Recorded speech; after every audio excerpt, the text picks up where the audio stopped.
بسم اللہ الرحمن الرحیم۔ ناظرین کرام، آج کے اس جدید ڈیجیٹل دور میں یوٹیوب اور سوشل میڈیا نے ایک بہت بڑی طاقت بن چکے ہیں۔ آج دین کی بات، اصلاح کا پیغام اور روحانیت کی تعلیم چند لمحوں میں دنیا بھر تک پہنچائی جا سکتی ہے۔ یہ یقیناً ایک مثبت بات ہے، لیکن اس کے ساتھ ہماری ذمہ داریاں بھی بڑھ جاتی ہیں۔ آج ہم ایک نہایت اہم موضوع پر بات کریں گے۔ دینی اور روحانی شخصیات کی ویڈیوز بناتے وقت ان کا چہرہ چھپانا کیوں ضروری ہے؟ سب سے پہلی وجہ ادب اور تقدس ہے۔ دینی اور روحانی شخصیات عام کردار نہیں ہوتیں۔ ان کا تعلق ایمان، عقیدے اور دلوں کی اصلاح سے ہوتا ہے۔ جب ایسی شخصیات کا چہرہ دکھایا جاتا ہے تو ناظرین کی توجہ پیغام کے بجائے شکل و صورت کی طرف چلی جاتی ہے۔ کوئی پسند کرتا ہے، کوئی ناپسند کرتا ہے، اور بعض اوقات مذاق یا تنقید بھی شروع ہو جاتی ہے۔ چہرہ چھپانے سے توجہ مکمل طور پر بات اور پیغام پر رہتی ہے، اور یوں دین کا احترام و تقدس محفوظ رہتا ہے۔ دوسری وجہ اختلاف اور فتنوں سے بچاؤ ہے۔ ہم ایسے معاشرے میں رہتے ہیں جہاں ہر انسان کی سوچ مختلف ہے۔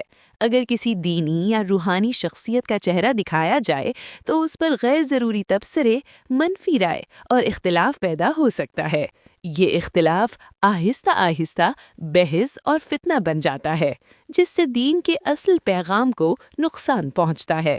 چہرہ چھپانے سے ویڈیو ان تمام غیر ضروری تنازعات سے محفوظ رہتی ہے۔ تیسری وجہ اسلامی تاریخ اور روایت ہے۔ اسلامی تاریخ ہمیں بتاتی ہے کہ بڑے بڑے علماء، صوفیاء اور نیک لوگ ہمیشہ شہرت اور نمائش سے دور رہے۔ وہ چاہتے تھے کہ لوگ ان کے چہرے کو نہیں بلکہ ان کے عمل، کردار اور تعلیمات کو یاد رکھیں۔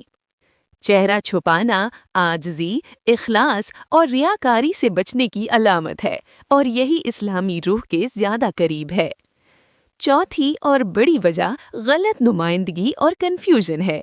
آج کے دور میں اے آئی، اینیمیشن اور ایڈیٹنگ کے ذریعے کسی بھی چہرے کو حقیقی بنا کر پیش کیا جا سکتا ہے۔ اگر کسی دینی شخصیت کا چہرہ دکھایا جائے تو لوگ اسے اصل سمجھ سکتے ہیں، غلط معلومات پھیل سکتی ہیں، اور خاص طور پر نئی نسل کنفیوژن کا شکار ہو سکتی ہے۔ چہرہ چھپانے سے یہ تمام خطرات کم ہو جاتے ہیں اور دینی پیغام محفوظ رہتا ہے۔ پانچویں اور سب سے اہم وجہ پیغام کی اصل طاقت ہے۔ یاد رکھیں، ہدایت چہرے سے نہیں بلکہ سچائی، اخلاص اور بات کے اثر سے ملتی ہے۔